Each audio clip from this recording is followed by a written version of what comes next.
Hello friends, welcome back to my channel Rusikkalam. நம்ம இன்னைக்கு பார்க்க போற ரெசிபி ரொம்ப சூப்பரான டேஸ்டியான மிச்சம் அமிர்தம்.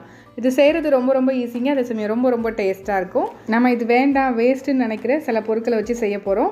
ரொம்ப சூப்பரா இருந்துச்சு. இது MasterChef Tamil ரெசிபி. ரொம்பவே ஈஸியாவும் இருந்துச்சு. கிட்ஸ்க்குலாம் நீங்க இந்த மாதிரி செஞ்சு கொடுத்தீங்கன்னா அவங்க நல்லா விரும்பி சாப்பிடுவாங்க. ரொம்ப ஹெல்தியான ரெசிபின்னு கூட இது சொல்லலாம். வாங்க இந்த ரெசிபி எப்படி செய்யலாம் நம்ம பார்த்துடலாம். முதல்ல ஒரு கப் அளவு பலாக்கொட்டை, அதாவது ஜாக் ஃப்ரூட்னு சொல்லுவோம்ல, அதுலேருந்து எடுத்துக்கோங்க. இதை இந்த மாதிரி ஒரு கத்தியில் குத்திட்டு நல்லா சுட்டு எடுத்துக்கோங்க. வெளியில் தொலி இருக்கிறனால உங்களுக்கு வெளியில் நல்ல ப்ரௌன் ஆனாலும் உள்ள வரைக்கும் ரொம்ப ப்ரௌன் ஆகாது. நமக்கு லைட்டாக அந்த பர்ன்ட் ஃப்ளேவர் வந்தால் போதும். அது இந்த ரெசிபிக்கு ரொம்ப முக்கியம். ரொம்ப நல்லா இருந்துச்சு பாருங்கள். இந்த மாதிரி எடுத்துகிட்டு இப்போ இதில் உள்ள தொலி நான் உங்களுக்கு பிச்சு காமிக்கிறேன் பாருங்கள். நல்லா இந்த மாதிரி கைட்டு பிச்சிங்கன்னா இந்த மாதிரி வந்துடும். இப்போ இதை மேலே பாருங்கள், நல்ல ஒரு டாட் லைனாக இந்த மாதிரி வந்திருக்கு பாருங்கள். இந்த மாதிரி வந்தால் போதும். இது ரொம்ப நல்ல ஒரு ஃப்ளேவர் கொடுக்கும். இப்போ இதை ஒரு குக்கரில் மாற்றிட்டு ஒரு 2 கப் அளவு தண்ணி ஊற்றிக்கோங்க. அப்புறம் ஒரு 1/4 டீஸ்பூன் அளவுக்கு உப்பு போட்டுக்கோங்க. இதை இப்போ குக்கரை மூடி நல்ல ஒரு 5லேருந்து 6 விசில் மீடியம் ஃப்ளேமில் வச்சு எடுத்துக்கோங்க. நமக்கு நல்லா மசிஞ்சு வந்தால் தான் டேஸ்ட் ரொம்ப நல்லாயிருக்கும். இப்போ இது நல்லா குக்காகி வரட்டும். இப்போ பாருங்கள், நான் ஒரு 5 விசில் வச்சு எடுத்திருக்கேன் மீடியம் ஃப்ளேமில். நேச்சுரலாக ஏர் ரிலீஸ் ஆனதுக்கப்புறம் ஓப்பன் பண்ணுறேன். இந்த மாதிரி இருக்குது. இதை நீங்கள் நல்லா மசிச்சு எடுத்து கூட சேர்த்துக்கலாம். அப்படி இல்லைன்னா நீங்கள் மிக்சியில் அரைச்சி கூட சேர்த்துக்கலாம். நான் இன்றைக்கி ஜஸ்ட்டு உங்களுக்கு நான் ஒரு காமிக்கிறதுக்காக இந்த மாதிரி மசிச்சு காமிச்சிருக்கேன். ஆனால் நான் மிக்சியில் தான் அரைக்க போகிறேன். பாருங்கள், இந்த மாதிரி தண்ணி எதுவும் சேர்க்காமல் அப்படியே பேஸ்ட்டாக அரைச்சி எடுத்துக்கோங்க. அடுத்து வாட்டர்மெலன், அதாவது தர்பூசணியில் உள்ள இந்த வெள்ளை கலர் பகுதி நமக்கு தேவை. எப்போதுமே நம்ம இதை தூர போட்டுருவோம். ஆனால் இதை வச்சு சூப்பரான ஒரு அல்வா செய்ய போகிறோம் நம்ம இன்றைக்கி. இதை இந்த மாதிரி ஒரு கத்தி வச்சு இந்த மாதிரி லைட்டாக ஸ்லைஸ் பண்ணி எடுத்திங்கன்னா அந்த ஒயிட் பார்ட் எல்லாமே உங்களுக்கு வந்துடும். பாருங்கள், இந்த மாதிரி கத்தி வச்சு லைட்டாக இது பண்ணி விட்டு எடுத்துக்கோங்க. நல்லா எந்த அளவுக்கு ஒயிட் பார்ட் உங்களுக்கு எடுக்க முடியுமோ அந்த அளவுக்கு நல்லா கத்தி வச்சு கட் பண்ணி எடுத்துக்கோங்க. இது நமக்கு தேவையில்லை, தூர வச்சிடலாம். இதே மாதிரி எல்லாத்தையுமே கட் பண்ணி எடுத்துக்கலாம். பாருங்கள், இந்த மாதிரி நான் குட்டியாக கட் பண்ணி எடுத்துட்டேன். இதை இப்போ மிக்ஸி ஜாருக்கு மாற்றி இதையும் நம்ம நல்லா அரைச்சி எடுத்துகிட்டு வந்துடலாம். தண்ணி எதுவுமே சேர்க்கக்கூடாது. இப்போ இதில் பார்த்திங்கன்னா அது ஜூஸியாக தான் இருக்கும். அதனால் நம்ம இப்படியே வேக வச்சோன்னா நமக்கு டைம் எடுக்கும். அதனால் இந்த மாதிரி ஃபில்ட்ரு பண்ணி ரெண்டையுமே எடுத்துக்கலாம். நமக்கு ஃபில்ட்ரு பண்ண அந்த சக்கையும் நமக்கு தேவை. ஃபஸ்ட்டு அந்த ஜூஸை மட்டும் ஒரு கடாயில் ஊற்றி நல்லா கொதிக்க விட்டுருங்க. ஹை ஃப்ளேமில் வச்சு கூட கொதிக்க விட்டுக்கலாம். அதுக்கப்புறம் நம்ம ஃபில்ட்ரு பண்ணி வச்சுருந்த அந்த தர்பூசணி விழுது, அப்புறம் நம்ம அரைச்சி எடுத்து வச்சுருந்த பலாக்கொட்டை விழுது, ரெண்டையும் சேர்த்துக்கோங்க. ரெண்டையும் சேர்த்துட்டு நல்லா மிக்ஸ் பண்ணி விட்டுக்கோங்க. இந்த மாதிரி முதல்ல ஜூஸ் தண்ணியை எடுத்து நல்லா கொதிக்க விட்டுட்டு அதுக்கப்புறம் இந்த மாதிரி பண்ணிங்கன்னா உங்களுக்கு செய்கிறதுக்கு கொஞ்சம் ஈஸி. பாருங்கள், இந்த மாதிரி நல்லா மிக்ஸ் பண்ணி விட்டுக்கோங்க. நல்லா மிக்ஸ் பண்ணதுக்கப்புறம் இதை க்ளோஸ் பண்ணி ஒரு 5 நிமிஷம் மீடியம் ஃப்ளேமில் குக் பண்ணி எடுத்துக்கோங்க. பாருங்கள், ஒரு 5 நிமிஷம் குக் பண்ணிங்கன்னா கொஞ்சம் அந்த தண்ணிலாம் வற்றி இந்த மாதிரி கொஞ்சம் கெட்டியாக ஆரம்பிச்சிரும். நல்லா மிக்ஸ் பண்ணி விட்டுக்கலாம். அதுக்கப்புறம் நம்ம இதில் நாட்டு சர்க்கரை சேர்த்துக்க போகிறோம். ஒரு 3/4 கப் அளவு நாட்டு சர்க்கரை எடுத்திருக்கேன். அதாவது 1 கப் தர்பூசணி விழுது, 1 கப் பலாக்கொட்டை விழுது, இது ரெண்டுக்கும் 3/4 கப் அளவு நாட்டு சர்க்கரை எடுத்திங்கன்னா கரெக்டாக இருக்கும். நீங்கள் நார்மல் சுகரும் சேர்த்துக்கலாம். அதுக்கப்புறம் இதில் கொஞ்சமாக வாசனைக்கு ஏலக்காய் தூள் சேர்த்துக்கோங்க. அந்த பலாக்கொட்டை ஃப்ளேவரே ரொம்ப நல்லாயிருக்கும்.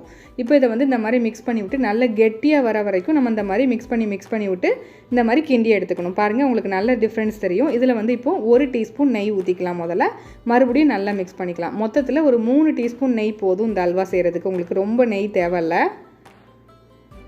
நல்லா மிக்ஸ் பண்ணி விட்டுட்டு மறுபடியும் இன்னொரு 2 டீஸ்பூன் ஊற்றி நல்லா கிண்டிக்கோங்க. பாருங்கள், இப்போ உங்களுக்கு அந்த டிஃப்ரென்ஸ் தெரியும். நல்ல திக்காக வந்துருச்சு. இந்த அளவுக்கு வந்தால் போதும். இதை கரெக்டான கன்சிஸ்டன்சி. பாருங்கள், பார்க்குறதுக்கு எவ்வளோ சூப்பராக இருக்குன்னு. இப்போ இதை நம்ம தனியாக எடுத்து வச்சுக்கலாம். இப்போ ஒரு கோகோனட் சாஸ் அவங்க செஞ்சுருந்தாங்க. அதை நம்ம இப்போ செய்ய போகிறோம். முதல்ல 1 கப் அளவு தேங்காய், அதில் ஒரு 5-6 பீஸ் பீட்ரூட் சேர்த்துக்கோங்க. அது கலருக்காக தான் சேர்க்குறோம். இந்த மாதிரி நல்லா அரைச்சி எடுத்துகிட்டு வந்துடுங்க. அதுக்கப்புறம் இதை ஃபில்ட்ரு பண்ணிக்கலாம். நல்லா ஃபில்ட்ரு பண்ணி எடுத்துக்கோங்க. கொஞ்சம் கூட திப்பி இல்லாத மாதிரி எடுத்துக்கோங்க. அதான் டேஸ்ட்டாக இருக்கும். பாருங்கள், கலர்ஃபுல்லாக எவ்வளோ நல்லா இருக்குன்னு. இப்போ இதை ஒரு பேனில் ஊற்றிக்கலாம்.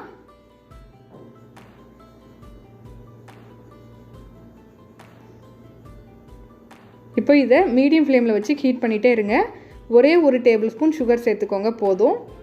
சேர்த்துட்டு நல்லா இந்த மாதிரி மிக்ஸ் பண்ணி விட்டுட்டே இருங்க. மீடியம் ஃப்ளேமில் வச்சு பண்ணுங்கள், ஹை ஃப்ளேமில் வைக்காதீங்க. அப்படி வச்சிங்கன்னா தேங்காய் பாலுங்கிறனால சில சமயம் திரியறதுக்கு வாய்ப்பு இருக்குது. ஜஸ்ட் அந்த சுகர் மிக்ஸ் ஆன உடனே 1 டீஸ்பூன் கார்ன்ஃப்ளவர் மாவை தண்ணியில் கரைச்சி இதில் மிக்ஸ் பண்ணிக்கோங்க. மிக்ஸ் பண்ணிவிட்டு நல்லா இந்த மாதிரி கரண்டி வச்சு மிக்ஸ் பண்ணி விட்டுட்டே இருங்க, இல்லைன்னா அடி பிடிச்சிரும். கொஞ்ச நேரத்துலேயே உங்களுக்கு நல்ல கெட்டியாக ஒரு சாஸ் மாதிரி இந்த மாதிரி வந்துடும். ஆனால் மறக்காமல் கிண்டி கிண்டி விடுங்க, இல்லைன்னா அடி பிடிச்சிரும். பாருங்கள், இந்த அளவுக்கு கன்சிஸ்டன்சியில் இருக்கணும், அவ்வளோதான். இப்போ இதையும் எடுத்து ஆற வச்சுக்கலாம். ஆற வைக்கும்போது இன்னும் கொஞ்சம் கெட்டியாகும். இப்போ ஒரு கடாயில் ஒரு 1/2 கப் அளவு சுகர் எடுத்துக்கோங்க. 1/2 கப் அளவு சுகர் எடுத்துகிட்டு அது இந்த மாதிரி நல்ல எல்லா பக்கமும் படர்ந்து இருக்கிற மாதிரி இந்த மாதிரி நல்லா ஸ்ப்ரெட் பண்ணி விட்டுக்கோங்க. மீடியம் ஃப்ளேமில் வச்சுக்கோங்க. மீடியம் ஃப்ளேமில் வச்சுட்டு கரண்டி வச்சு நம்ம மிக்ஸ் பண்ணக்கூடாது. ஒரு 2 டேபிள் ஸ்பூன் அளவுக்கு தண்ணி ஊற்றிக்கோங்க. கரண்டி வச்சு மிக்ஸ் பண்ணக்கூடாது. இது கொஞ்சம் நல்ல நமக்கு அந்த கேராமல் வரணும். அந்த மாதிரி வர வரைக்கும் நம்ம வந்து கிண்டாமல் தான் வச்சுருக்கணும். பாருங்கள், இப்போ கொஞ்சம் கொதிக்க ஆரம்பிச்சிருக்கு. இப்போ பாருங்கள், கொஞ்சம் ப்ரௌன் ஆகிடுச்சு. ஃபஸ்ட்டே கரண்டி வச்சு நீங்கள் கிண்டிட்டிங்கன்னா இந்த மாதிரி வராது. அதனால் இந்த மாதிரி லைட் ப்ரௌன் கலர் வர வரைக்கும் வெயிட் பண்ணிவிட்டு இந்த மாதிரி வந்ததும் நல்லா மிக்ஸ் பண்ணிக்கோங்க. இந்த கலர் கரெக்டான கலர், இந்த அளவுக்கு டார்க் வந்தால் போதும். ரொம்ப டார்க் வந்துட்டுனா கசப்பு தன்மை வந்துடும். இந்த மாதிரி டார்க்காக வந்ததும் அதில் 1 டேபிள் ஸ்பூன் அளவுக்கு பட்டர் போட்டு நல்லா இந்த மாதிரி மிக்ஸ் பண்ணிவிட்டு அடுப்பை ஆஃப் பண்ணிடுங்க. ஆஃப் பண்ணிவிட்டு உடனே பக்கத்தில் ஒரு நெய் தடவைன தட்டு, அப்படி இல்லைன்னா இந்த மாதிரி ஒரு பட்டர் ஷீட்டில் ஊற்றி விட்ருங்க.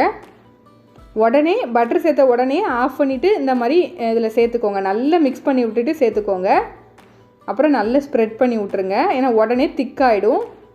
இப்போ இதுக்கு மேலவே கொஞ்சம் நட்ஸ் சேர்த்துக்கலாம். நான் வந்து முந்திரி பருப்பு சேர்த்துருக்கேன், அதாவது கேஷ்யூஸ் சேர்த்துருக்கேன்.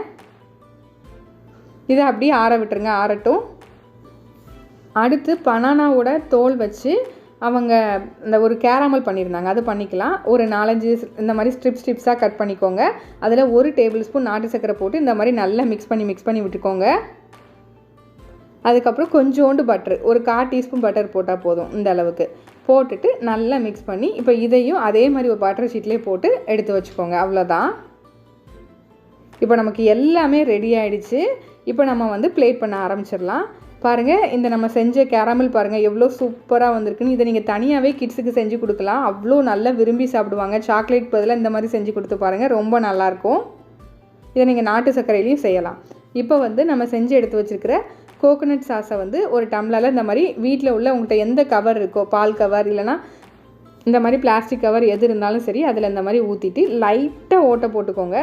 ஓட்டை போட்டுட்டு அதுக்கப்புறம் இந்த மாதிரி உங்களுக்கு பிடிச்ச டிசைனில் இந்த மாதிரி டெக்கரேட் பண்ணுங்கள்.